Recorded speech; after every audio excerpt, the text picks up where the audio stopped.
Allez, bonjour à tous.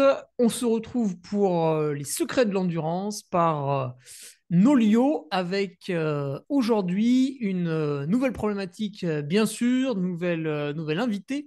Et aujourd'hui, on se lance dans l'aviron avec Alexis Besançon. Alexis, bonjour. Bonjour. Alors Alexis, grand monsieur de l'aviron, hein, j'ai demandé à quelques copains qui en faisaient pendant leurs études, ils m'ont dit que du bien de toi, une discipline que je connais peu, hein. C'est pour ça que je me suis renseigné, cadre technique régional à partir de 2001, national en 2005 et entraîneur national à partir de 2009. Donc j'ai envie de dire que tous les échelons fédéraux ont été gravis un à un.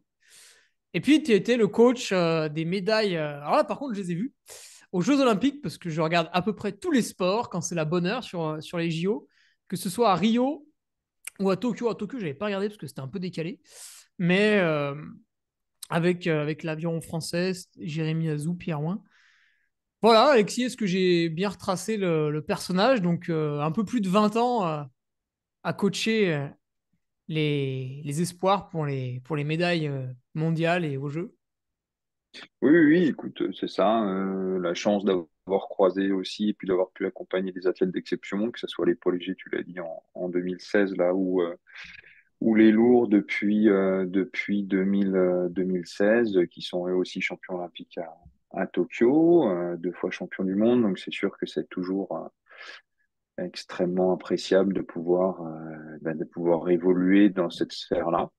Avec des athlètes qui te font confiance et puis qui trustent les podiums olympiques ou mondiaux. Donc c'est toujours une expérience un petit peu particulière, mais j'aime à répéter qu'en fait il faut avoir une certaine modestie par rapport à tout ça, parce que je pense que la perte de très haut niveau tient à pas grand-chose. Souvent les podiums se gagnent à quelques centièmes.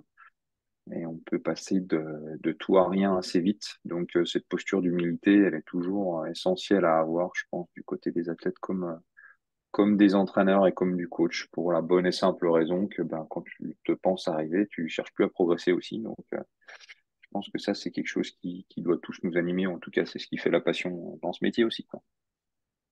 Et oui, puisque les courses, en tout cas celles qu'on voit qui en fait un sport olympique, c'est le 2000 mètres et ça Oui, dure à tout à peu fait. près 6 minutes. Donc forcément, j'imagine qu'on se départage à coups de seconde. Ouais. Oui, oui, tout à fait. Bah, j'ai des expériences assez à partager, assez étonnantes, parce qu'effectivement, pour les bateaux que j'entraîne, ça dure, on va dire, leur corps du monde, il est en un peu moins de 6 minutes pour les lourds. Et puis pour le léger, à l'époque, il était en 6,8 et il est passé en 6,5. Mais il y a des records du monde et des titres mondiaux qui sont comme en 2015 à Amsterdam, qui se perdent pour 9 centièmes. Donc c'est sûr qu'à l'échelle d'un 2000 mètres, la temporalité qu'on a donnée, c'est dérisoire, mais c'est comme ça. Ah, c'est un petit peu comme le ski alpin, hein, quand il se départage avec 2, 3, 4 centièmes, ça représente le bout d'une spatule. C'est assez incroyable à imaginer, quoi. Pareil sur l'eau, on voit les deux bateaux, ils partent côte à côte, puis quand ils arrivent, alors c'est très très bien filmé maintenant, hein, mais on Hmm, ne sait pas quoi, on sait pas. tout à fait.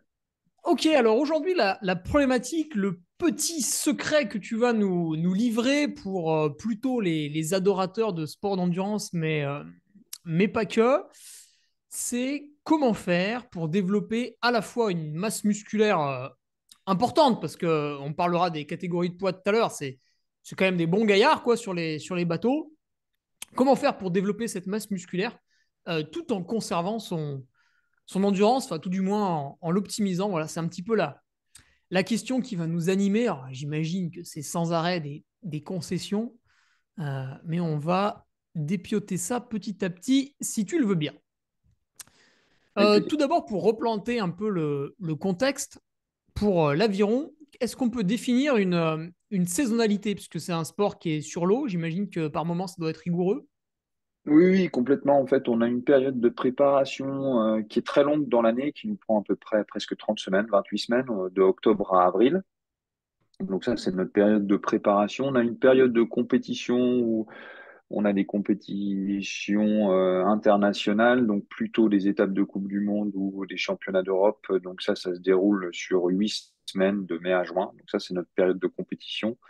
Et puis on conclut la saison par une période terminale, en fait, de 8 semaines avec pratiquement 7 semaines de stage, incluant les 2 semaines de championnat du monde, la semaine et demie de championnat du monde, donc sur juillet, août. Parfois, ça déborde un peu sur septembre, mais c'est voilà la temporalité. Et puis, on conclut la saison par 3 semaines en fait de repos pour les athlètes avant de rattaquer un nouveau cycle. Donc voilà grosso modo comment se découpe une saison. Et effectivement, ça peut être très rigoureux l'hiver. Donc on a des petits échappatoires. On fait un stage en novembre à Font-Romeu en altitude de 15 jours, un autre stage après Manon dans le Jura de 15 jours au mois de janvier. Là, on va partir dans une semaine au Portugal à Lago Azul pour essayer effectivement de s'extirper des conditions de navigation qui peuvent être un peu âpres l'hiver, contrairement aux pays de l'hémisphère sud, en fait, comme l'Australie et la Nouvelle-Zélande, où eux, ils sont à l'été toute l'année, parce que dans notre hiver, ils sont à l'été et ils s'entraînent dans de bonnes conditions. Puis dans la période de compétition, ils sont aussi à l'été quand ils viennent en Europe. Donc voilà, on a un peu cette rigueur-là de l'entraînement hivernal, mais ça fait partie du jeu, quoi. Ça fait partie de notre sport. Ah oui, j'avais été pour un stage Erasmus aux Pays-Bas, en Hollande. Et effectivement, là-bas, ils aiment beaucoup l'aviron. Alors, c'est très pratique, hein. Ils ont des longs canaux très droits, très, très, très monotones presque quand on fait un peu de vélo ou autre chose. Mais j'imagine qu'en aviron, ça doit faire plaisir. Et on les voyait hein, par 5 degrés dans la brume. Et allez, ça ramait, ça ramait. Mmh, Le coach pouvait suivre en vélo depuis la route. C'était tout à fait. c'était assez marrant à voir. Ouais. On a parlé brièvement de double, on a juste supposé le mot. Qu'est-ce que Ouais. c'est justement la répartition dans le bateau? Est-ce qu'ils sont toujours deux ou est-ce qu'il y a d'autres catégories? Et on a aussi Oui, oui, brièvement dit lourd et léger. Qu'est-ce que c'est? oui, tout à fait. Donc en fait, ce qu'il faut savoir, c'est que actuellement, les disciplines olympiques, on en a 6 pour les toutes catégories, c'est-à-dire sans distinction de poids. Il y en a 3 en couple. Alors la couple, c'est en fait le fait que les rameurs, ils aient 2 rames, 2 avirons. D'accord. Donc ils peuvent être soit tout seuls, c'est le skiff, soit à deux, c'est le double. Donc c'est les bateaux que j'ai entraînés ces 12 dernières années, soit à 4. Donc ils sont 4 dans le bateau avec 4 avirons. Donc ça fait 3 embarcations de couple. Et après, on a les embarcations de pointe où là, les rameurs, ils ont un seul aviron. Donc on appelle ça la pointe, c'est les galères, c'est les vikings, les dracars, voilà, on se retrouve là-dedans. Et donc là, pareil, on peut être à 2 dans une embarcation, c'est le 200 barreur, ou à 4 dans une embarcation, ou à 8 avec un barreur. Donc ça nous fait en résumé 6 disciplines pour les lourds, les toutes catégories. Et puis on a une discipline en fait qui est destinée aux poids légers. Donc les poids légers, c'est une moyenne de bateaux. Donc cette discipline-là, c'est le double, il n'y a pas le choix. C'est que le 2 de couple, donc en couple à 2 dans le bateau. Donc c'est Jérémy et Pierre qui sont champions olympiques à Rio. Et donc eux deux, ils ne pouvaient, comme tous leurs autres concurrents, ne peser individuellement que 75, 72,5 kg ou moins. Et la moyenne du bateau, le jour de la compétition, 2 heures avant la course, doit être corporellement de 70 kilos. Donc l'un peut peser 72,5, l'autre 67,5 kilos, mais la moyenne, elle doit être à 70 kilos. Et chez les filles, c'est 57 et 59 kilos. Ah Donc oui. voilà, ça donne une contrainte un petit peu particulière parce que on est un sport hautement énergétique. Et du coup, enfin, en tout cas, jusqu'à présent, cette discipline risque de disparaître du paysage olympique après Paris parce que les gens ont du mal à comprendre la différence justement entre des lourds et des légers. Pourquoi c'est le même sport, la même distance, on comprend pas trop. Après, c'est vrai que quand on connaît bien les contraintes du sport d'endurance, et je pense que les auditeurs le savent, le connaissent, ben, en fait, quand on est obligé de se contraindre au niveau énergétique, au niveau des apports, et qu'on est obligé de produire une performance très énergétique, ben, il y a une espèce de contraste, de paradoxe qu'il faut arriver à gérer. Et c'est ce qui faisait toute la beauté de cette catégorie. Voilà. Et donc, on a la même chose chez les filles. Donc, du coup, on a en tout 7 disciplines masculines olympiques et 7 disciplines féminines. Et tout ça, ça se court sur 2000 mètres. Que tu Voilà. sois à 4 ou à 2. Que tu sois à 4 ou à 2, c'est la discipline. L'aviron, c'est un des sports les plus anciens au niveau olympique. L'aviron a été très, très, très, très tôt au programme des Jeux olympiques et cette distance-là a toujours été préservée. Et on en parlera tout à l'heure, mais je pense que c'est quelque chose d'assez essentiel. On en parlera tout à l'heure à nouveau. Oui, parce qu'il va C'est peut-être y avoir une modif. oui, oui, oui, mais on verra que On pour verra moi, ça c'est là. quelque chose qui est très contextuel. Et puis, je pense que c'est quelque chose qui est très important de garder.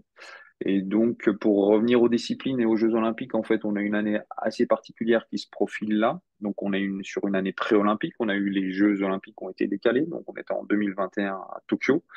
Et puis, dès cette année, au championnat du monde, donc à Belgrade, en Serbie, le 10 septembre, en fait, se jouera la qualification pour les Jeux Olympiques de Paris. Et donc, à titre d'exemple, il faut finir dans les 11 premières embarcations pour le double lourd pour être qualifié pour les Jeux Olympiques. Et suivant les catégories que je vous ai données, ben, en fait, on a un ranking à avoir. Par exemple, pour le 8, il y aura 28 de qualifiés au championnat du monde cette année pour les Jeux Olympiques. Et voilà, ou 7 suivant les disciplines, ou 9. Voilà. C'est un petit peu le rang qu'il faut tenir et avoir. Et si ça se passe pas bien au championnat du monde, il reste une chance de se qualifier pour les Jeux Olympiques. L'année même des Jeux, 2 mois avant les Jeux, sur une régate terminale de qualification, il y aura plus que par embarcation 2 places à prendre. Ouais, mais bon, 2 mois avant, Oui, on est t'es bien d'accord. t'es pas là pour sortir ta meilleure performance. Non, non, tout à fait. De toute façon, en fait, c'est quelque chose. Il y a quand même régulièrement les équipages qui gagnent cette régate-là, en général, sont plutôt bien placés, régulièrement médaillés aux Jeux Olympiques 2 mois après.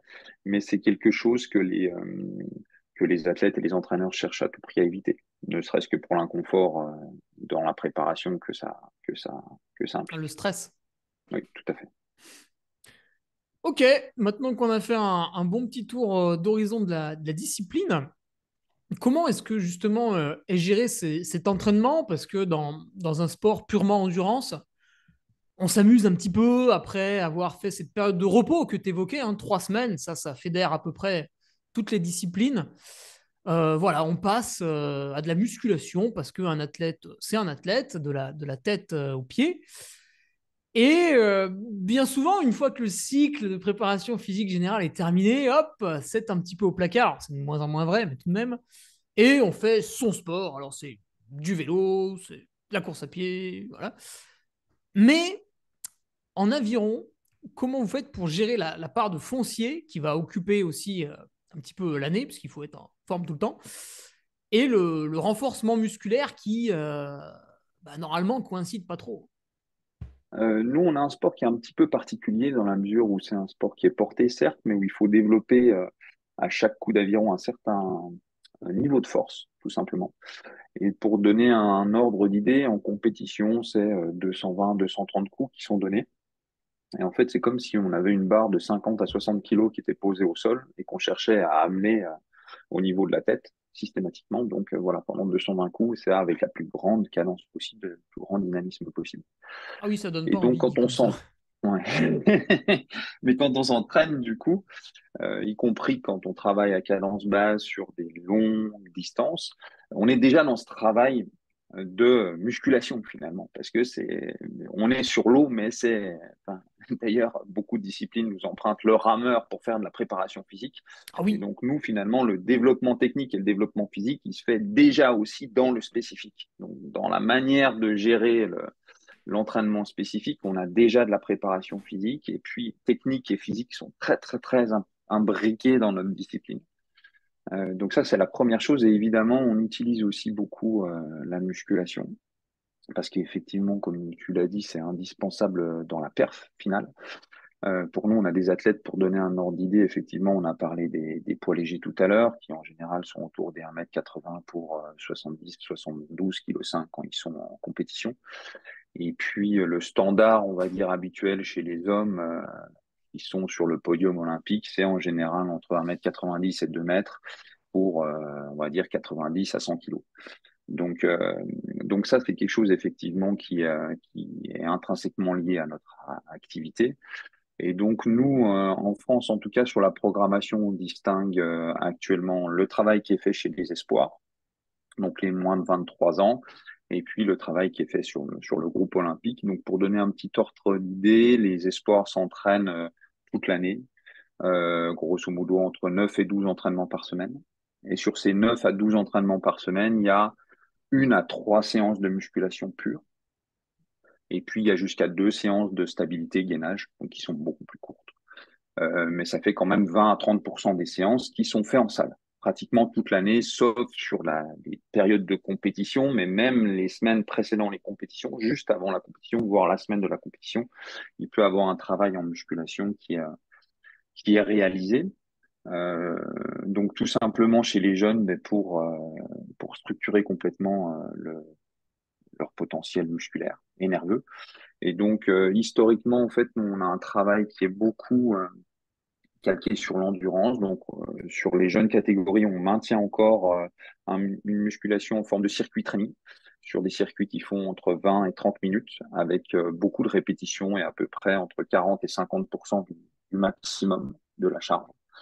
Donc, c'est notre intervalle. C'est notre intervalle training, c'est notre intermittent. Il est fait en musculation pour avoir un gros impact justement sur la structuration musculaire. Et on est un des sports, en fait, assez étonnamment, qui forme des athlètes avec des fibres lentes, aussi, on va dire, volumineuses que des fibres rapides chez d'autres athlètes. Donc, c'est un petit peu notre spécificité. Et donc, pour vous donner un ordre d'idée, sur le groupe olympique, donc ben là, forcément, le nombre d'entraînements par semaine augmente, surtout quand on est en stage, donc on est entre 15 et 21 entraînements par semaine. Ah oui, ça fait 3 par Euh, jour. Ouais, ça fait jusqu'à 3 par jour, effectivement, avec par semaine 2 à 3 séances de muscu. En général, ces séances de muscu, elles sont plutôt sur le groupe olympique dédié à la force maximale, cette fois-ci, quelque chose qu'on connaît traditionnellement dans d'autres sports. C'est des séances qui durent entre 50 et 70 minutes et qui sont précédées de toute façon systématiquement de 20 minutes d'échauffement. Et puis, on a en complément de ces 2 à 3 séances de musculation, des séances de renforcement musculaire, donc plus basées sur poids de corps, médecine ball, etc. Travail avec un peu moins de charge, mais toujours à dominante renfort musculaire. Et là, on est sur 1 à 2 séances avec des durées qui sont en général de 50 à 70 minutes. Et puis qui sont complétés aussi par des séances de gainage qui sont en général 1 à 2 séances par semaine avec 45 minutes de renforcement, on va dire de préparation physique, mais plutôt orientée corps stabilité, gainage. Et donc ça nous fait, si on fait les comptes, entre 20 et 40% des séances par semaine qui sont dédiées à un travail physique pur, soit en musculation avec barre, soit en musculation poids de corps. Donc effectivement, ça semble énorme, je pense, par rapport à d'autres sports. Et sur certains stages, on va plus loin que ça et on va jusqu'à effectivement 4 à 5 séances de musculation par semaine sur les 2 stages que j'ai évoqués tout à l'heure, les stages hivernaux. Et donc, ça nous donne à ce moment-là presque 50% des séances qui sont faites en musculation. Donc, voilà un petit peu comment on arrive à gérer cet équilibre entre force et endurance tout au long de la formation de l'athlète, à la fois chez les moins de 23, puis après sur le groupe olympique, pour arriver justement à maintenir au mieux la force nécessaire pour réaliser la meilleure performance possible sur 2000 mètres. Oui. Juste une petite précision par rapport à ça, ça paraît énorme les pourcentages que j'ai donnés. Après, quand on rapporte ça au temps effectif, c'est-à-dire au temps qui est passé sous les barres, et donc là, c'est un petit, faut décortiquer toutes les séances et se dire exactement combien de temps on a passé sous les barres, etc. On ramène ça à 3 à 7% du temps global par rapport à ce qui est fait en anaérobie lactique. Voilà ce que ça représente. Le travail en musculation, c'est ça en temps effectif pur. Mais par contre, en temps de séance, en temps d'occupation, c'est les pourcentages que je vous ai dit. Et oui, puisque une fois que tu parlais de force max, donc ça, c'est des répétitions qui sont assez courtes, quoi, 4, Tout à 5, fait. 6 répétitions. Et du coup, elles sont un petit peu chargées, hein, forcément. Et entre les répétitions, tu prends facilement 2-3 minutes de repos, quoi. Oui, tout à fait. Et puis on a eu évidemment sur le groupe olympique une programmation. Donc on travaille avec des préparateurs physiques, notamment avec Jonathan Maillard là, qui travaille avec nous sur le groupe olympique. Et donc avec lui, on a construit une programmation sur l'année avec une gradation. Donc il y a de l'hypertrophie, de la force maximale, de la force puissance, de la puissance vitesse. Voilà, donc tout ça avec le nombre de répétitions. C'est les séances, les groupes musculaires impliqués, mais c'est organisé tout au long de l'année pour avoir une évolution. Ok, et du coup, les 50 à 70% du temps où tu n'es pas justement en train de faire de la musculation, qu'est-ce qu'on fait? On rame simplement ou est-ce que On on va rame toucher beaucoup. à d'autres sports par moment? On va toucher à d'autres sports, donc parce qu'on a l'avantage d'être un sport aérobie, donc on peut en profiter. Après, sur la programmation, on en parlera tout à l'heure, mais donc nous, on établit une programmation qui est la même pour tout le monde. C'est un peu particulier Hmm. parce qu'on est un sport d'équipe, donc à un moment donné, il faut aussi que tout le monde se retrouve en même temps, en forme, euh, et puis donc au même moment pour la même échéance. Et donc ça, à un moment donné, on peut pas faire que des préparations individuelles et puis arriver en forme en même temps. Donc, on a des équipages à gérer. Pareil, sur un stage terminal, comme on regroupe tout le monde dans les embarcations, c'est impossible de faire des programmes trop différenciés. Donc, historiquement, en fait, on a quelque chose d'assez rigide avec une trame de programmation qui est la même pour tous les athlètes. Et après, bien évidemment, on va individualiser, on en parlera. Et En donc, off, pour on les m'avait moins de... presque dit que c'était biblique. Oui, oui, bien sûr, mais pour les raisons que je viens d'évoquer, sinon on n'a pas le choix, mais on verra qu'effectivement, forcément, il y a de l'individualisation dans tout ça. Le cadre doit être vraiment biblique, effectivement, rigide peut-être, mais pour avoir cet esprit d'équipe et puis cette évolution physique commune, c'est indispensable. Cette gestion de forme commune, c'est indispensable. Mais après, il y a évidemment des adaptations individuelles. Donc pour les moins de 23, en fait, euh, les sports que l'on fait à côté dans le cadre de cette programmation-là, c'est essentiellement de la course à pied, en raison de deux à trois séances par semaine. Et puis pour le groupe poly, en fait, assez peu de sollicitations dans d'autres disciplines sur le papier, en dehors de ce qu'on a évoqué tout à l'heure, un peu de course à pied, pas mal de ski de fond sur le stage de, De de fond Prémanon, romeu? où on profite de la neige. Pour Romeu, on a fait plutôt natation, plutôt sport collectif, voilà, d'autres Ah, ok. sports à un moment donné sur ces deux stages-là qui viennent compléter le travail de préparation physique qui est fait. Le ski de fond, ça vient naturellement. Quand on parle d'aviron, on pense à des VO2 hors normes, et on sait bien que les autres athlètes qui ont des VO2 hors normes, c'est des skieurs de fond. Et donc pour nous, le fait d'avoir une masse musculaire très importante engagée en ski de fond, c'est quelque chose qui est très très important en parallèle de la natation. Pour l'aviron, c'est vraiment essentiel. Donc, mais sur le programme, effectivement, quand on regarde vraiment ce qu'il y a sur le papier, il n'y a pas tant de place que ça pour d'autres sports parce qu'en dehors de la musculation, qui est finalement aussi un autre sport, ça prend déjà beaucoup de place. À un moment donné, il faut aussi qu'on se confronte aux spécifiques ou aux semi-spécifiques avec le rameur. Et donc, à un moment donné, on est contraint. Pour autant, pour autant, j'ai envie de dire, le vélo sur route et surtout le vélo en salle peut prendre beaucoup de place dans notre préparation pour la prévention de blessures, la gestion de blessures. On a un sport qui, à un moment donné, peut être très sollicitant pour le dos. On peut avoir des lombalgies, des tendinites sur les membres supérieurs, c'est possible. Et donc, c'est sûr que en dehors du programme, quand là, on parle d'individualisation, justement, pour prendre en compte la spécificité de chaque athlète, c'est des outils qu'on utilise beaucoup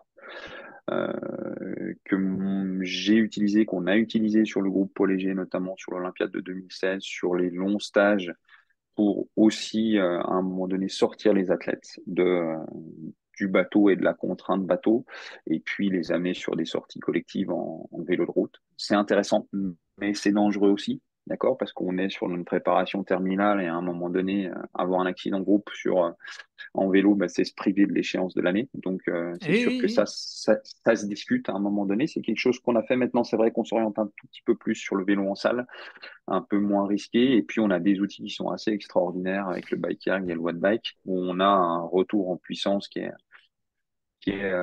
très intéressant parce que ça nous permet de calibrer de manière très très fine les séances et puis d'évaluer les progrès des athlètes. Et donc, quand on a des blessures ou quand on veut prévenir des blessures, on peut avoir un travail très très rigoureux fait sur les membres inférieurs avec ces outils-là. Donc, c'est des outils qu'on utilise très régulièrement. Il faut savoir qu'en aviron, tous les muscles sont impliqués, mais les muscles les plus puissants restent les membres inférieurs. Et sur la poussée, c'est quelque chose qu'on privilégie énormément. Et donc, c'est sûr que de faire du vélo, très logiquement, c'est quelque chose qui vient assez facilement dans notre préparation. Et la course à pied, tu disais que c'est beaucoup réservé aux espoirs. Pas de soucis avec des blessures, parce qu'on a sans arrêt des coureurs qui ont mal à un genou, à un tendon d'Achille. Après, dans les proportions dans lesquelles on fait de la course à pied, il n'y a pas trop de problème. En général, c'est D'accord. une séance par semaine ou complétée par des séances courtes avant d'autres entraînements. Donc, on n'est pas dans une sollicitation course à pied 2 jours d'affilée, où là, je pense qu'effectivement, Hmm. on peut commencer à rentrer dans des contraintes de traumatisme. Ouais, en général, les gens, c'est quand ils s'y mettent et qu'ils font 3 séances par semaine, c'est là que les soucis surviennent si c'est mal géré. Ok, Tout à fait. et ça c'est pour l'entraînement physique, mais alors tout à l'heure tu parlais brièvement d'une manière de se qualifier au JO qui était un peu risquée, donc 2 mois avant, et ben, ça me fait penser à la part de mental dans cette discipline. Quelle part vous lui accordez? Parce que là on a quand même parlé de quasiment 3 entraînements par jour. Ouais. Comment on fait pour travailler son mental? On n'a plus le temps. Mais en fait, déjà, on le travaille en s'entraînant. Et C'est donc, vrai. effectivement, je pense que la préparation mentale, c'est indissociable de la réussite en aviron. Alors, bah, tout simplement parce qu'à un moment donné, c'est un sport où il faut, je dirais, amadouer ou composer avec la douleur, en tout cas. La douleur est omniprésente, en tout cas, sur une compétition. C'est sûr que ce qui limite l'effort, c'est l'acidose, c'est le lactique. Et à un moment donné où tout brûle, où on a envie de s'arrêter, où les viscères sont en feu et où Oui, parce que 6 minutes, on l'atteint à ce moment. notre corps nous dit d'arrêter, de baisser l'intensité. Et donc ça, on est vraiment là-dedans. C'est-à-dire que pour vous donner un ordre d'idée, les concentrations lactiques en fin de course, on est très très souvent au-dessus de 15 millimoles. Euh, donc c'est quelque chose de très conséquent, de douloureux forcément. Et puis on a parlé effectivement des entraînements qui sont durs physiquement. Et moi j'aime à penser qu'effectivement plus l'entraînement est dur, plus la compétition est facile. Ah, comme dans En tout cas, Rocky, entraînement difficile, non, mais combat c'est quelque facile. chose qui est. En tout cas, il faut s'y préparer, il faut s'y confronter. Donc, on a des athlètes en fait qui d'eux-mêmes en fait sont capables de faire avec, ou en tout cas construisent eux-mêmes des stratégies qui fonctionnent déjà très bien et qui les renforcent avec l'entraînement, à l'entraînement. Et puis, il y en a d'autres qui ont besoin d'être accompagnés plus régulièrement par des spécialistes. Donc, effectivement, au sein du staff, on a plusieurs préparateurs et préparatrices mentales qui accompagnent l'équipage ou athlètes individuellement en fonction de leurs besoins. Euh, donc après, sur les spécificités de la préparation mentale, je pense qu'on est, sans être réducteur, hein, mais pour moi, le plus important, c'est d'améliorer sa capacité d'attention et de concentration. Et, enfin, on va dire, les recherches au niveau neurosciences ont bien montré, en tout cas sur les 20 dernières années, que le seuil de la douleur était exactement au niveau cérébral, situé au niveau de celui de l'attention. Et donc, quand on est très, très concentré, on a tendance à placer la douleur à l'arrière-plan. Donc, c'est quelque chose qui vient moins en conscience et donc moins perturber la capacité à continuer à générer le geste le plus efficient possible. Et donc, cette capacité d'attention et de concentration, effectivement, elle se cultive. Donc, il y a tout un tas de techniques qui sont développées et développables. On parle beaucoup en ce moment de pleine conscience, on parle beaucoup d'auto-hypnose, on entend ça dans plusieurs sports. Et donc, effectivement, c'est des techniques qui sont utilisées par les rameurs et par les rameuses. Et c'est juste une question aussi, j'ai envie de dire, à un moment donné, d'entraînement. Et donc, comme tu l'as évoqué tout à l'heure, soit c'est des moments qui sont dédiés à ça. On est sur son tabouret en train de faire sa pleine conscience ou en train de faire un scanner corporel en se concentrant sur telle zone du corps, puis après telle zone du corps, ou sur sa respiration, ou sur les sons, etc. Donc ça peut être un travail qui est vraiment décontextualisé de la pratique, mais on voit bien que dans l'évolution de tous les athlètes, ce qui survient et ce qui s'impose, c'est d'arriver à transférer ce travail hors sol, mental hors sol, dans les séances d'entraînement et de faire de l'entraînement finalement le lieu privilégié de test, de travail, de cette concentration et de cette attention à travers différentes clés et de le faire au quotidien pour que justement le jour de la perf, eh ben, tout soit automatisé, comme l'entraînement finalement, comme l'entraînement physique ou technique, et ben, que les qualités mentales qui doivent survenir sur un 2000 mètres en finale olympique soient déjà présentes. Soient déjà présentes. Et ça se joue pas au dernier moment. Donc oui, effectivement, c'est complètement indissociable de l'entraînement. Voilà. Et juste pour conclure, c'est marrant parce que je lisais ce matin, il y a Derek Porter qui est un athlète canadien qui a été champion olympique en 92 en 8 et puis vice-champion olympique en skiff. Donc il a fait le bateau le plus rapide de la catégorie et le bateau le moins rapide aux Jeux olympiques. Et qui disait une chose assez, il répondait à un journaliste qui lui demandait mais qu'est-ce que l'aviron vous a apporté dans la vie en général? Et puis il a eu une phrase assez révélatrice par rapport à ce que je viens de dire. Il disait ben en fait ça m'a permis d'accepter de vivre et de surmonter l'inconfort dans tous les domaines de la vie. Et j'ai envie de dire, voilà, l'objet de notre préparation, c'est essentiellement ça. C'est-à-dire qu'à un moment donné, il y a de l'inconfort et il faut faire avec et comment on le gère. Ah, j'aime bien ces questions des journalistes.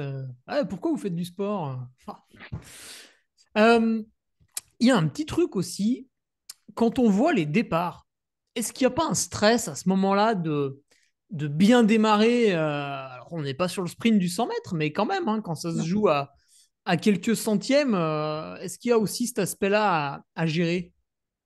Oui, oui, tout à fait.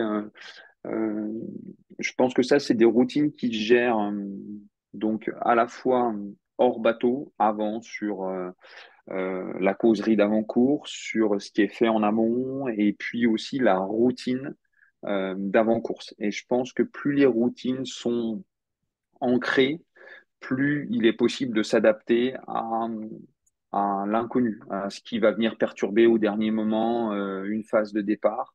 Et donc, je pense que par rapport à ça, le fait de se mettre régulièrement dans des conditions difficiles et des conditions de course, c'est quelque chose qui permet de gérer l'avant-course et donc forcément les premiers coups de la course. Voilà. D'accord. Ah, il y a pas mal de sports où faut pas rater son départ Oui, oui, tout à fait. et ça en fait On- partie. en aviron, on peut se rattraper après un mauvais départ, mais c'est mieux de partir bien, c'est sûr et certain. Hmm. C'est sûr. C'est sûr et certain. C'est sûr et certain. Alexis, tu nous as pas, pardon, parlé toute la phase de musculation, toute la phase Ouais. d'entraînement endurance, un petit peu de prépa mentale, mais alors toi, en tant qu'entraîneur, à quel moment tu interviens? Est-ce que tu interviens dans ces trois parcelles? Est-ce que tu touches aussi à la nutrition? À quel moment Euh, tu es entraîneur dans tout mais ça? en fait, le métier a beaucoup évolué, je pense. Et il évoluera encore. On est passé de couteau suisse, où on faisait tout ça. Hmm. Et on était en première ligne sur tout ça avec les athlètes. Tous ces aspects que tu viens d'évoquer. Et puis avec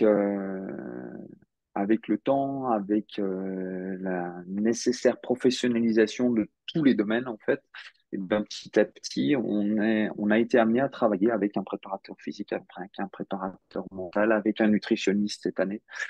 Donc, il y a tout un tas d'intervenants autour des équipages qui se mettent en place et qu'il faut coordonner. Donc, pour moi, en tant qu'entraîneur, je pense qu'il faut être toujours à l'affût de chacun de ces domaines-là, presque en avance, mais il faut aussi être capable de travailler avec des gens dont c'est la spécialité.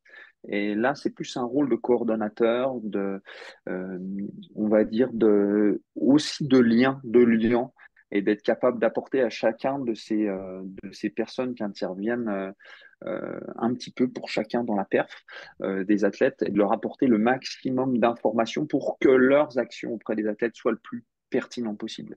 Et je pense quand même avec le temps qu'on passe avec les athlètes au quotidien, toute l'année, on reste les personnes les plus, on va dire, les mieux placées pour percevoir tout ce qu'il y a autour d'eux, à la fois l'aspect sportif et l'aspect extra-sportif, et puis permettre de faire du lien justement à ces spécialistes qui viennent intervenir beaucoup plus ponctuellement que nous et qui ont une vision moins globale. Et donc, ils ont besoin, j'ai changé encore avec justement Nathalie et Émilie qui s'occupent d'Hugo et Mathieu sur l'aspect mental, pas plus tard que ce matin, en leur donnant justement, bah voilà, les 4 semaines se sont écoulées, elles font un travail régulier, ponctuel, tous les 15 jours en entretien avec les athlètes.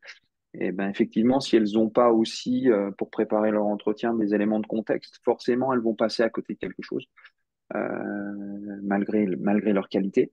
Et donc, c'est toujours, enfin, c'est pas de la juxtaposition, c'est du lien en permanence et l'athlète doit rester au centre. Ok, ouais, c'est intéressant. Du coup, tu es un peu manager alors.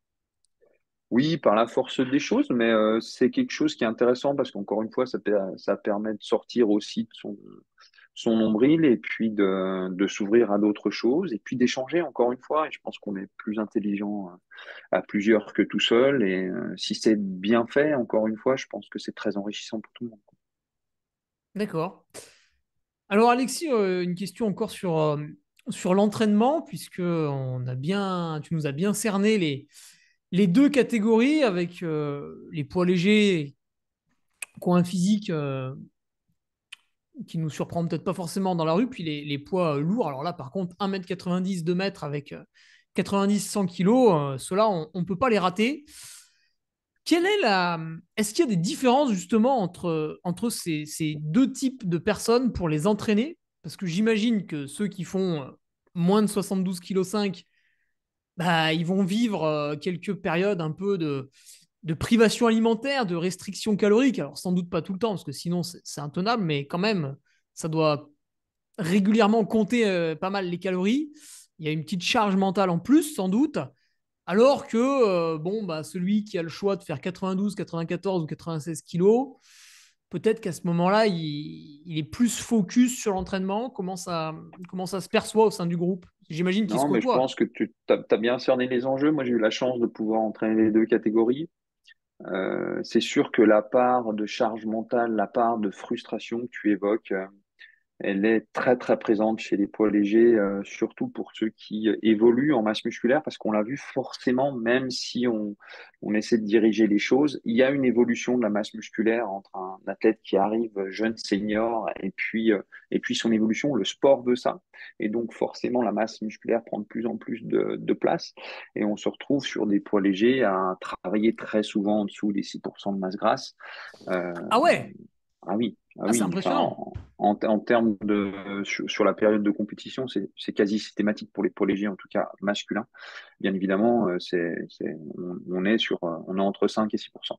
Donc, Ah effectivement, oui, c'est complètement c'est comme les cyclistes, quoi, pour ceux qui connaissent pas. comme les C'est de la cyclistes et comme les maigreur. coureurs à pied, parce que finalement, là, c'est pas la contrainte de la discipline, le cyclisme et la course à pied, parce que plus on est Oui. léger, plus on est performant entre guillemets. Là, c'est la contrainte réglementaire. À un moment donné, on n'a pas le choix. C'est-à-dire qu'effectivement, peut-être qu'il faudrait peser 1 ou 2 kilos de plus pour être en pleine possession de ses moyens physiques. Mais non, là, on n'a pas le choix. Le règlement nous l'impose. Donc, on est là-dessus.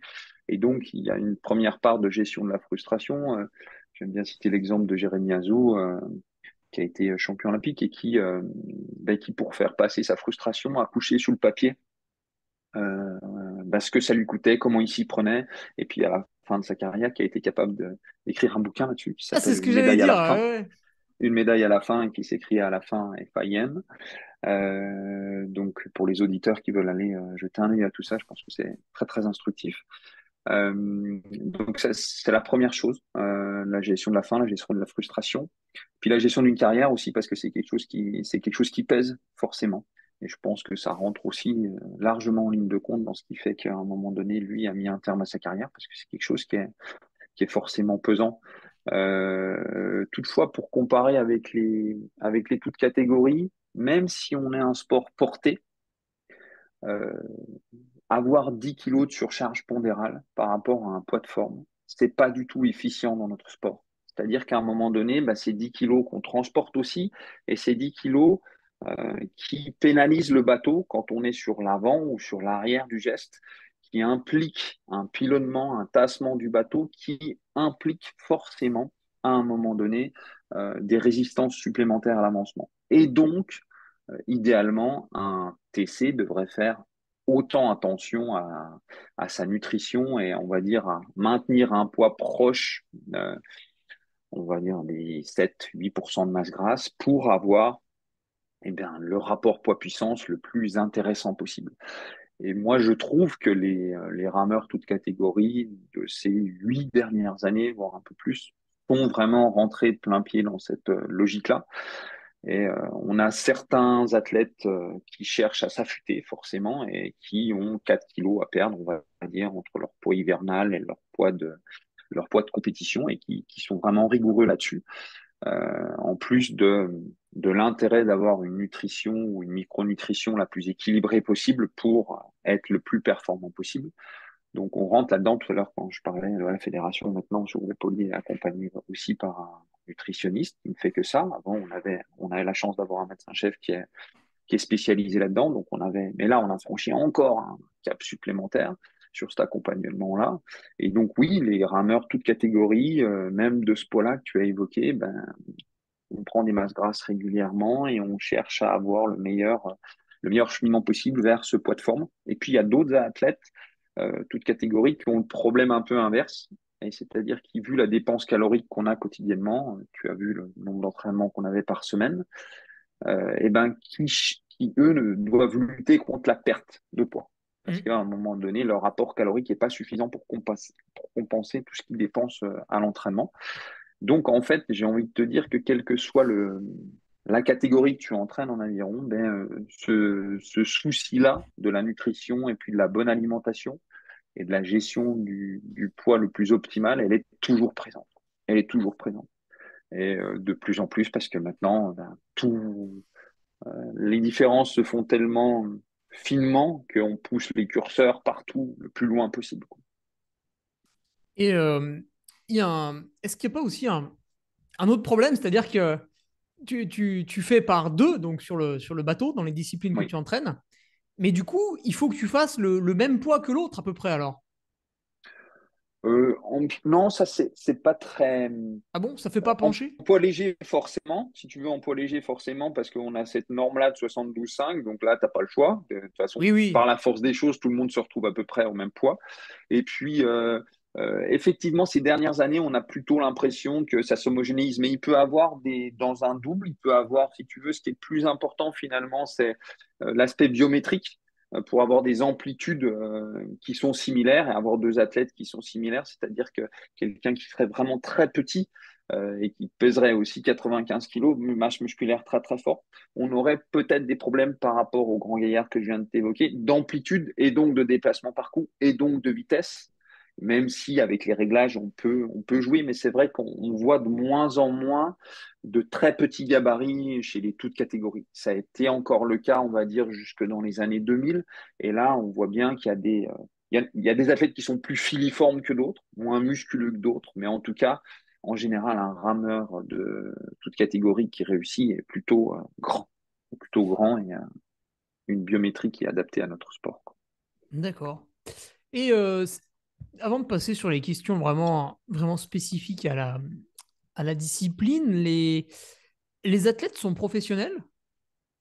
Alors en fait, c'est quelque chose qui évolue. On reste un sport amateur, mais c'est-à-dire que les athlètes sur le plus haut niveau réussissent à avoir des contrats d'image, des conventions avec l'État, l'ANS et puis les partenaires régionaux, les conseillers régionaux. Donc il y a des montages financiers qui se font, des personnes qui sont dédiées à ça à la fédération, je remercie au Hmm. passage, et qui permettent justement aux athlètes d'avoir un détachement peut-être à 50% et au fur et à mesure de l'Olympiade un peu plus dans leur travail, jusqu'à une mise à disposition complète parfois sur l'année des Jeux. Mais voilà, il y a toujours, on est passé de quelque chose où c'était, moi je me souviens très bien des, des champions olympiques, pour en citer un, Adrien qui a été champion olympique en 2004, qui lui s'entraînait avant d'aller au travail à 9h30, puis s'entraînait en revenant du travail à 17h. Voilà, on cite d'autres, Jean-Christophe Roland, l'actuel président de la Fédération internationale, qui était ingénieur au budget, et qui s'entraînait le matin, et entre midi et deux dans son bureau, et puis le soir. Donc ça, c'est des choses effectivement qui tendent à s'effacer petit à petit au service d'une mise à disposition de plus en plus importante, parce qu'on a parlé d'un entraînement qui est très conséquent maintenant, de la préparation mentale, de la nutrition, de la récupération, on n'a pas parlé des massages et tout ça. Donc, enfin, on voit bien que c'est un plein temps. On voit bien que maintenant, ça devient, enfin, pour réussir pleinement, ça devient de plus en plus un plein temps. Donc, on arrive à maintenir sur les jeunes catégories encore le double projet, c'est quelque chose qui est très, très important. Réussir professionnellement, scolairement et puis sportivement. Et puis, sur le, on va dire, l'âge d'or de la carrière, bah, essayer d'avoir un maximum de mise à disposition au service de l'entraînement. Ça reste un sport amateur avec les difficultés. On est loin des salaires des footballeurs ou des basketteurs. Mais voilà, en tout cas, qui tend à se mettre en place sur le plus haut niveau en avion. D'accord. Ah oui, oui. Et on a des disciplines, excuse-moi, des nations qui sont complètement pro. Eux, c'est comme ça, tu rentres, enfin, voilà, C'est tu es lesquels, payé par par la exemple? fédération, tu es payé par les Hollandais fonctionnent comme ça. Ah, ouais. Et les Hollandais et puis les Anglais aussi. D'accord. Ah, intéressant. Et du coup, je les regarderai à Paris 2024, je me dirais qu'ils ont beaucoup de courage par rapport à ceux qui sont dans un cadre vraiment professionnel, acté. Et Tout à fait, pas. tout à fait. Parce que, bon, j'imagine, ça doit ajouter un peu du stress parfois quand on ne doit pas être sûr d'avoir son Oui, détachement, etc. alors, alors après, si tu veux, moi, je suis très partagé par rapport à ça parce que je pense que c'est aussi une source à la fois d'épanouissement parce que tu n'as pas que l'aviron dans ta vie et donc tu peux Hmm. réussir autre chose à côté ou tu es en train de construire autre chose à côté et tu sais aussi que quand l'aviron s'arrêtera pour blessure ou parce que tu souhaites arrêter, ben, il y a quelque chose qui est là déjà et qu'il suffit juste de le continuer et que ça prenne plus de place dans ta vie. Tandis que si tu es tout professionnel et tu n'as que l'aviron dans ta vie, je pense que pour la suite, c'est aussi une source quelque part de stress parce que tu vois, c'est quelque chose qui au quotidien, à un moment donné, peut te peser. Donc je pense qu'il y a un juste milieu à trouver là-dedans. Et si, ben, comme c'est en train de se passer, on est de plus en plus vers une mise à disposition complète, il faut un lien, un pied dans l'entreprise ou en tout cas déjà des pistes pour l'après. Je pense que ça, c'est indispensable. Ah, le mi-temps, c'est pas mal hein, pour ça. Ok. Eh ben, ouais, ils ont sacrément du courage. Les entraînements, question un peu plus spécifique maintenant, tu vois, Ouais. que certains pratiquants sont allés chercher. Il y en aura quelques-uns qui vont t'écouter avec grande attention. Euh, les entraînements, vous les réalisez en cadence plutôt basse, donc le fait de ramer en cadence comme ça, Mhm. alors que les compétitions, bon, bah là, c'est très rapide, quoi, on donne tout. Pourquoi on ne s'entraîne pas comme dans la compétition? Alors, de manière assez simple, pour donner un ordre d'idée, la cadence de compétition, en général, c'est entre 36 coups minutes à 40-42 coups minutes en moyenne sur les 6 minutes. Et effectivement, si on passait tout notre temps à ces cadences-là à l'entraînement, ben en fait, on aurait des niveaux de lactatémie, comme je l'ai évoqué tout à l'heure, qui ne nous permettraient pas de tenir l'entraînement. La charge d'entraînement serait trop importante. La régénération serait impossible. D'autant plus que 85% de la performance en aviron provient de la filière aérobie. C'est-à-dire que ce n'est pas l'anaérobie lactique ni l'anaérobie alactique qui permettent d'être champion olympique. C'est un complément, mais la majorité de la perf vient, encore une fois, de la filière aérobie. Donc, on ne peut pas ne travailler qu'en lactique, parce que sinon, on ne développerait pas ce qui fait le socle de la perf en aviron. Donc, ça, c'est la première chose. Et effectivement, le fait de travailler à cadence basse, la grande majorité de notre temps d'entraînement, bien sûr, on fait du travail à cadence haute aussi, régulièrement, mais majoritairement, c'est un travail à cadence basse, donc plutôt à 18 coups minutes, donc soit pratiquement la moitié, d'accord, de la cadence de course. Et bien, ça permet justement de maintenir un niveau de force par coup qui est pratiquement le même que celui de la compétition. C'est-à-dire on a des courbes d'athlètes, les meilleurs athlètes, qui, à 18 ou à 20 coups minutes, sont capables, sur un coup d'aviron, de produire la même force appliquée à la dame de nage, à l'aviron, qu'en compétition. C'est la même courbe. Elles se superposent, les deux. Donc, on a la même courbe sur chaque coup, à cadence basse qu'à cadence haute. Ce qui change, c'est la vitesse de retour et donc le rythme, quelque part. Mais en tout cas, la manière de ramer, ce qui est nécessaire par coup, c'est la même chose. Donc finalement, c'est pour ça que c'est intéressant pour nous de travailler à cadence basse, pour travailler ce coup par coup et reproduire le coup de compétition en termes de force et d'engagement à chaque coup à l'entraînement, à une cadence qui maintient l'engagement physiologique en dessous du seuil lactique. Donc en dessous de 4 millimoles, et très souvent, ce qu'on cherche, nous, c'est être à 2 millimoles. D'accord? Donc ça nous permet vraiment enfin, d'expliquer pourquoi effectivement on fait ce travail à cadence basse. C'est impressionnant. Tout est déjà codifié. Et vous pouvez, ouais, il n'y a plus rien à faire, quoi. Vous pouvez dérouler le plan et. C'est en tout cas l'idée, elle est là. L'idée, elle est effectivement d'utiliser chacun des moments, d'optimiser chacun des moments de l'entraînement pour justement servir la performance finale. Et donc, quand on s'entraîne à cadence basse, ben, ce qu'on a remarqué, c'est que c'est mieux effectivement de chercher à produire le coup le plus efficient possible, le plus efficace possible à cadence basse, plutôt que de monter de 3 4 coups la cadence et puis finalement de baisser son niveau de force. D'accord? Pour avoir à peu près le même engagement physique. Parce que si on baisse le niveau de force, si on baisse l'engagement par coup, et ben finalement, on ne prépare pas bien la compétition. Ah, ok. Le niveau de professionnalisme est quand même particulièrement poussé par rapport à d'autres sports qui, justement, dégagent plus d'argent. Donc, c'est très intéressant. On en avait parlé au début. Vous travaillez avec un plan, bah, ça c'est surtout ton cas, un plan fédéral voilà, qui va régir le pôle Mhm. pour les athlètes qui rentrent au tout début, donc dans le pôle espoir, jusqu'à ceux qui sont les meilleurs et qui vont préparer les JO. Et du coup, donc tu le disais, on ne peut pas tout individualiser parce qu'à un moment donné, ils sont deux dans le bateau, enfin, ou quatre ou huit, et puis c'est comme ça. Et il faut que bah, ça aille bien pour tous. Mais il y a une petite part quand même où vous arrivez à jouer dessus.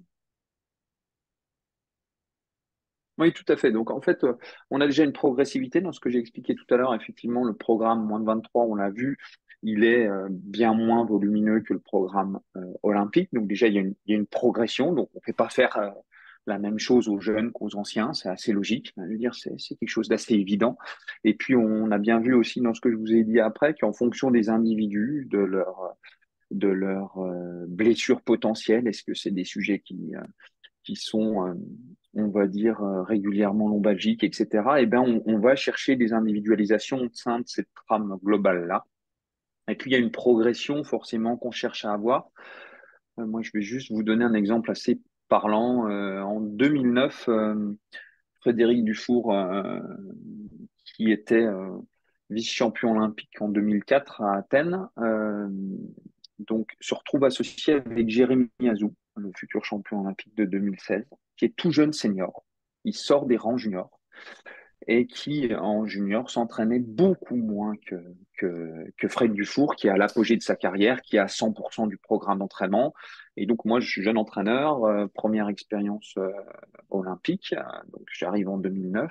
Et effectivement, je me retrouve en stage terminal avec deux athlètes qui s'entraînent, un 70% du programme d'entraînement et l'autre 100% du programme d'entraînement, ben, tout simplement parce que ils sont pas au même moment de leur carrière. Et donc, quand on se retrouve avec deux rameurs dans un double, comment on organise la préparation terminale pour un championnat du monde. Donc, soit on fait faire la même chose aux deux, et il y a de fortes chances pour que le jeune se retrouve complètement cramé juste à l'approche de la compétition, Oui. soit on individualise et on adapte.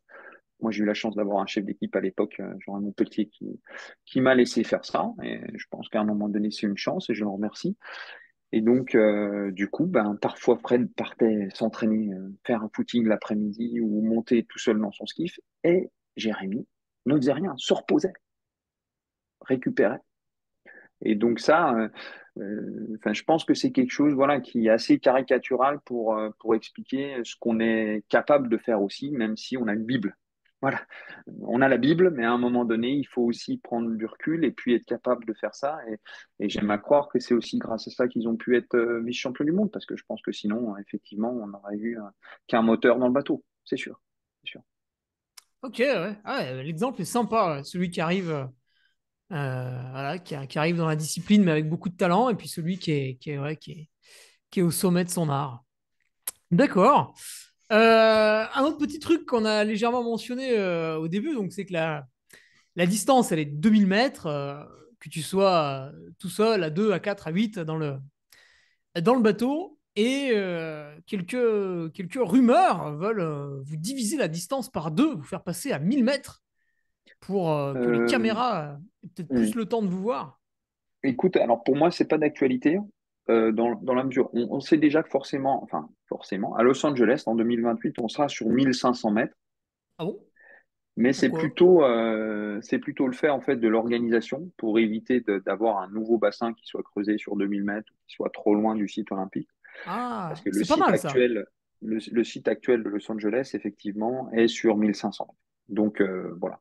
Après 1500 mètres, on reste dans une dominante aérobie par rapport à ce que j'évoquais tout à l'heure. En fait, on ne corrompt pas la valeur de départ de notre discipline. C'est-à-dire qu'on reste, et c'est ça, je pense, qui est très, très important par Ah rapport à ce oui. que j'évoquais tout à l'heure, on reste dans cet état d'esprit-là, qui est un sport d'endurance et de puissance à la fois, de force, comme on l'a évoqué tout à l'heure, mais aussi d'endurance. Donc, cette espèce de paradoxe-là qui existe, avec une forte tradition, avec des valeurs très, très fortes par rapport au dépassement de soi, au dépassement par rapport à la douleur, à la persévérance. Enfin, ça, c'est des choses qui sont éminemment olympiques comme valeurs. Donc, j'aime à croire qu'on pourra défendre ces valeurs longtemps et défendre cette distance de course ou ces distances de course longtemps. Après, je pense que si l'esprit olympique va vers plus de spectacularisation, on ira vers d'autres disciplines. Et en fait, j'aime aussi à croire que ben, sur 2000 mètres, il peut se passer plein de choses. On l'a vu à Tokyo, il peut avoir des fausses pelles de réaliser, un bateau qui part en tête, qui se fait rattraper parce qu'il commet des erreurs. Enfin, il y a aussi cette forme-là sur 6 minutes quand même voilà, d'une espèce de théâtralité aussi qui peut se passer, alors que sur 100 mètres, ça va être très très vite et on voit moins de choses. Donc c'est un autre spectacle. Encore une fois, c'est un autre spectacle sportif. Et je pense aussi que on parle beaucoup de beach rowing en aviron, donc avec je pense quelque chose qui sera en démonstration assez vite et qui risque de passer peut-être un jour au programme des Jeux Olympiques. Donc c'est une épreuve qui est à base d'aviron, puisqu'on se retrouve dans le milieu de la mer avec la logique du sauvetage, avec des athlètes qui doivent courir pour rejoindre leur bateau, monter dans le bateau, aller faire le tour d'une bouée et revenir. Donc là, on est dans quelque chose qui est plus spectaculaire, qui Ouais, correspond c'est peut-être Interville. plus à ce qu'on évoque. Donc voilà, je pense que peut-être qu'on se dirigera vers ces deux formes-là d'expression de notre discipline, mais j'aime à croire, enfin, en tout cas, je souhaite qu'on puisse rester longtemps aussi dans ce qui fait, ben, à un moment donné, une tradition sportive qui est souhaitable, parce que aussi c'est un élan de civilisation quelque part. Enfin, aller vers toujours plus de facilité, toujours plus de zapping, c'est quelque chose pour lequel on essaie de lutter à tout niveau. Et donc, je pense que par rapport à ça, l'aviron encore j'espère, de beaux jours devant lui. Ah oui, et comme tu le disais, donc ce qui est important, c'est ce temps de 5-6 minutes pour que ce que vous faites aujourd'hui à l'entraînement reste. C'est ça, Voilà, c'est parce qu'il y a 5-6 minutes d'effort que vous programmez vos entraînements comme vous le faites aujourd'hui. tout à fait. Hmm. Tout à fait. Il faudrait vraiment qu'il y ait une réduction drastique de la distance, tu vois, qu'on passe sur 500 mètres pour vraiment changer les choses. Vraiment changer les choses. De toute façon, enfin, il y a des études qui ont montré assez clairement ça, qu'on resterait quand même dans une sollicitation aérobie très, très importante. D'accord. Eh bien, j'en ai un peu fini avec toutes les questions, voilà, pour comprendre un peu la discipline. Et pour finir, petite question bonus, puisque vous avez accueilli une nouvelle personne au sein de la Fédération française d'aviron, avec Jürgen Grobler, qui est arrivé en tant que consultant, en fait, pour la performance, pour Paris 2024. Comment toi, Alexis, alors c'est vrai que c'est un peu personnel du coup comme question, comment tu vois l'arrivée de cette personne? Bon, j'imagine que tu la connaissais. Comment tu vois son arrivée pour travailler avec lui? Puisque toi, tu étais là, tu avais déjà ton travail, tes choses en place, et il y a une autre personne qui vient dans l'équipe. Comment ça se goupille? Ben, plusieurs choses. Déjà, si tu veux, c'est forcément toujours un état d'esprit à avoir. C'est-à-dire que une personne telle que Jürgen qui a connu une grande, grande réussite au niveau olympique, voire inégalée parmi les coachs. Donc, je pense que tout le monde l'a pris comme une chance et il n'y a pas 36 manières de le prendre, quoi. À un moment donné, c'est un enrichissement. Il nous a apporté un regard différent, même si beaucoup de choses qu'il a amenées étaient déjà sur le point d'advenir, ou bien en tout cas on était sur cette voie-là. Donc ça permet aussi de se rassurer, de se dire, ben oui, c'était la bonne direction dans laquelle on allait. Et lui, il arrive avec des choses assez claires sur tout, sur l'idée qu'il a de la programmation, l'idée qu'il a du suivi de forme des athlètes le matin, des choses comme ça, voilà, qui encore une fois ne peut être que bénéfique. Et sur la programmation, donc moi qui ai la chance de travailler sur la programmation olympique depuis 2009 avec plus de 7 chefs d'équipe différents, donc j'ai le sentiment vraiment très très clair que si tu veux, en tout cas, on sort pas de notre socle culturel et du socle scientifique de toute façon dont on peut pas s'extirper, et voilà, c'est les certitudes du moment, donc jusqu'à ce il y ait des bouleversements scientifiques, en tout cas voilà, une course d'aviron c'est sur 6 minutes, la dépense énergétique pour répondre à cette performance, c'est ça, donc ça bougera pas. Et en plus, si tu veux, nous, par rapport au socle historique qui est à l'œuvre en France depuis les années 90, c'est l'arrivée d'Eberhard Mundt qui a, qui a changé la manière de programmer en France. Il faut savoir que Jürgen Grobler, il est aussi issu de l'Allemagne de l'Est, donc aussi issu du même socle scientifique et pragmatique qu'Eberhard Mundt. Ils ont suivi chacun leur voie, mais finalement, on se retrouve avec quelque chose qui est très complémentaire. Et quand moi, j'analyse le travail, la programmation qu'on fait, les changements que Jürgen a essayé d'apporter, on est à la marge. C'est-à-dire qu'effectivement, il y a des changements de support, des changements d'habitude, mais en tout cas, sur la programmation pure, on est à la marge et on se retrouve du coup à la tête d'un système qui est très très riche parce qu'on a le système historique pour les jeunes, qu'on a conservé pour les jeunes avec une formation athlétique importante. Et puis, ce que j'ai évoqué tout à l'heure sur le travail du groupe Poly, où justement, eh bien, voilà, on a un athlète qui a un curriculum de formation des années espoir jusqu'aux Jeux Olympiques. Et moi, je trouve ça très, très riche, très, très, pas très intéressant parce que finalement, ça nous permet d'avoir quelque chose qui est diversifié, entre guillemets, et puis quelque chose qui est très clair dans la complémentarité. Donc, moi, je trouve ça très, très complémentaire. Je trouve ça très, très complémentaire. Après, ce qui a beaucoup changé avec l'arrivée d'Jürgen pour le groupe olympique, c'est la temporalité de l'entraînement et la manière dont l'entraînement est organisé. Peu ou prou, on a à peu près le même volume annuel qu'avant d'entraînement. Mais par contre, on a une structuration de la semaine qui est légèrement différente. On a plus d'entraînements par semaine, des entraînements qui sont plus courts. Et donc, parfois, avant, on avait souvent que 2 entraînements par jour. Là, on a 2 voire 4 entraînements par jour, avec une organisation qui est un peu différente, des prises nutritionnelles qui se font après chaque entraînement.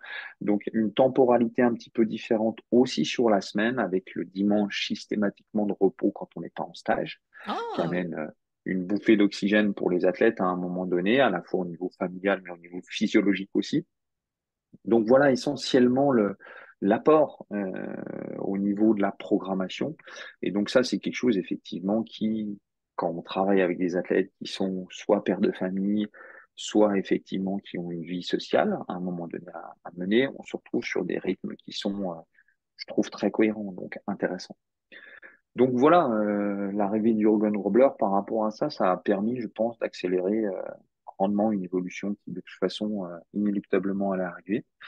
Et c'est toujours plus facile quand c'est quelqu'un de son gabarit qui le porte. ah, c'est intéressant donc ce que tu dis parce que du coup, grosso modo, les changements sont assez petits. Et du coup, est-ce qu'on peut parler de ces fameux, je crois que c'est la Sky en cyclisme qui a donné le terme en premier, les gains marginaux, tu vois, qui font que, Mhm. ah, ça y est, on va prendre le petit pourcent en plus de performance. Oui, oui, tout à fait. Ben, c'est sur ce que je viens d'évoquer, notamment une organisation différente, plus de temps consacré à la récupération, un temps différent, une rigueur dans le monitoring de groupe que certains pouvaient avoir au sein de leur groupe, mais là, tout le groupe, le matin, se pèse, doit donner son état de forme, la qualité de sa nuit, et ça, c'est monitoré. Et donc, on peut avoir aussi des changements de programmation pour tout le groupe parce que l'ensemble du groupe se retrouve pas en forme au bon moment. Ah Voilà, oui, voilà, d'accord, ouais, ça, ouais, c'est tu des fais la choses, si moyenne tu des. veux, qui sont, systématique maintenant. Donc voilà un petit peu les évolutions qui l'amènent avec évidemment la grande expérience qu'il a et qui permet à chacun d'entre nous, chacun des coachs, à un moment donné, de pouvoir échanger avec lui pour avoir son point de vue sur une problématique et les solutions à y apporter, quoi. Ok. Ouais. Et avant de raccrocher, Alexis, est-ce qu'il a appris de vous aussi? Euh, Écoute, il a 75 ans, donc je pense que il fait partie de ces personnes qui apprennent toujours et qui sont capables je pense, de s'adapter en fonction des apports et puis des contextes différents. Donc oui, en ce sens-là, je pense qu'il apprend encore. Tant mieux. Ouais. Ah, il n'est pas à la retraite à 75 ans, dis donc. Non, Ah, c'est beau. C'est oui, la oui, passion qui la anime comme passion. ça. Ok, je pense que ça va donner envie à pas mal de gens de voir un peu toute cette belle rigueur au service de la performance que tu nous as narré. Merci, Alexis. Je t'en prie, au plaisir.